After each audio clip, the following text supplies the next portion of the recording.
喺建造呢座倫敦塔橋中，難免會遇到一啲困難。我諗不如先做啲比較容易做嘅部分，例如打印個塔橋銘牌。首先喺 2D 圖紙度繪製咗銘牌嘅大細，之後打上銘牌嘅名稱，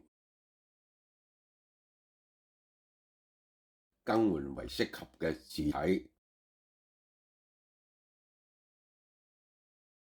將文字轉換成曲線，將銘牌底座同文字分成兩件物件，再以 SVG 檔案格式1:1輸出。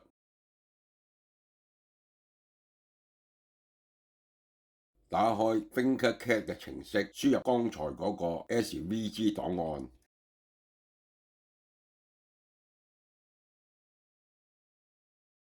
Thinkercad 會將 SVG 檔案中嘅平面圖像立體化，立體高度係預設嘅10個mm。利用空洞模塊嘅加減，將兩件相連嘅物件分離為兩件獨立嘅物件。設定物件嘅高度，底板設為1.6 mm， 字體立體高度設為3.2 mm。將物件更換為接近實物嘅顏色，對齊物件，預覽大概嘅外觀。之後輸出為 STL 格式檔案，用 Bamboo Nice 程式開啟，發現字體嘅幼細線條部分俾0.4噴嘴忽略咗，造成文字殘缺，所以要再返 2D 程式修改，將文字線條幼細部分加粗。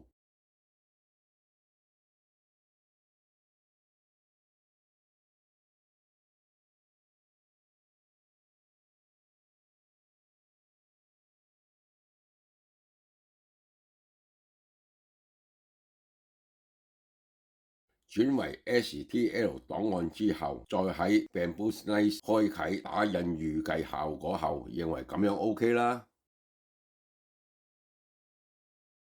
將打印檔案導入打印機。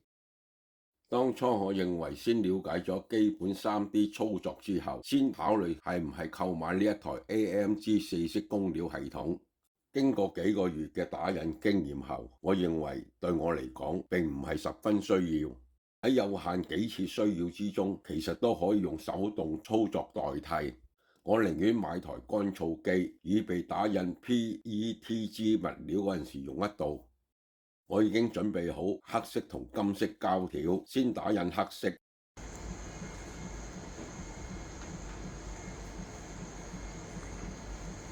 打印完第8層之後，撳個暫停掣，之後撳個退料掣。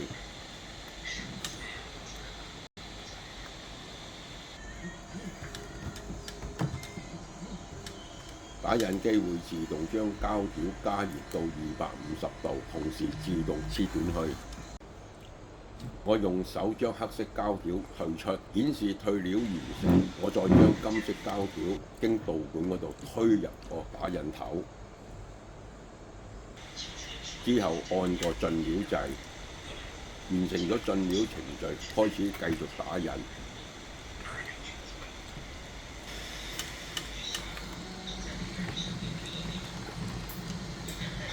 咁樣金色字體就打印喺黑色底板嘅面度。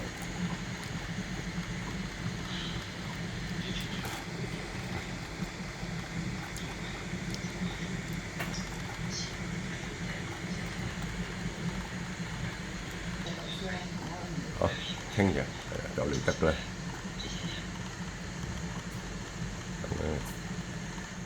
好。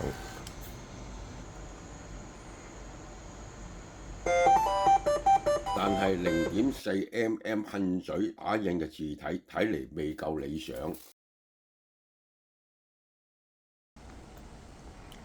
我之前已經買咗個0.2 mm 嘅噴嘴，呢次就攞嚟試用下。先撳個去料掣，切斷個膠條，打開個噴頭蓋。等幾分鐘佢散咗熱之後，解開個鎖扣，可以直接掹走呢個帶有段仔膠條嘅噴嘴。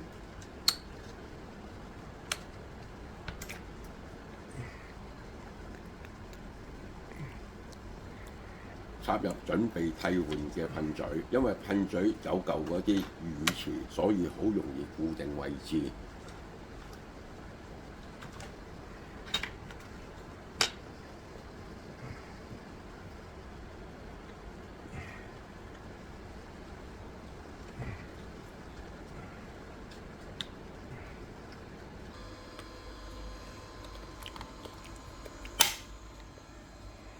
再翻去 2D 圖紙度，將字體轉化為曲線之後，唔修改，直接輸出。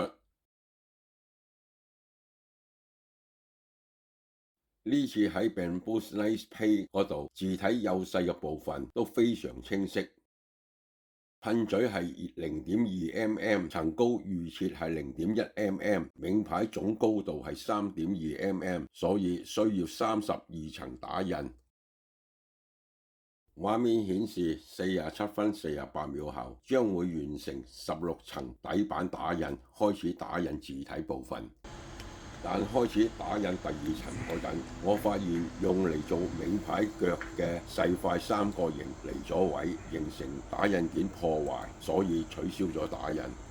喺 Bamboo Slice 將2冤離底嘅部分加上圓形嘅裙邊，重新再打印過。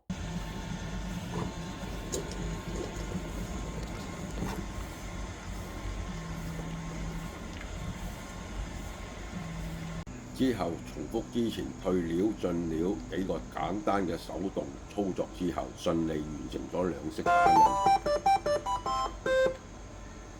順帶完成個銘牌嘅金框打印。呢次文字清晰銳利，效果非常滿意。0.4同0.2 mm 噴嘴嘅平排比較分別係好明顯，好似係舊式嘅 HD 屏同 4K 屏嘅分別。放喺建造中嘅大橋模型中展示，雖然0.2 mm 噴嘴打印係精美好多，但係有2個缺點：一、噴嘴嘅堵塞風險大過0.4 mm； 2、打印嘅時間會比0.4 mm 多5到6倍，所以使用前要考慮呢2個因素。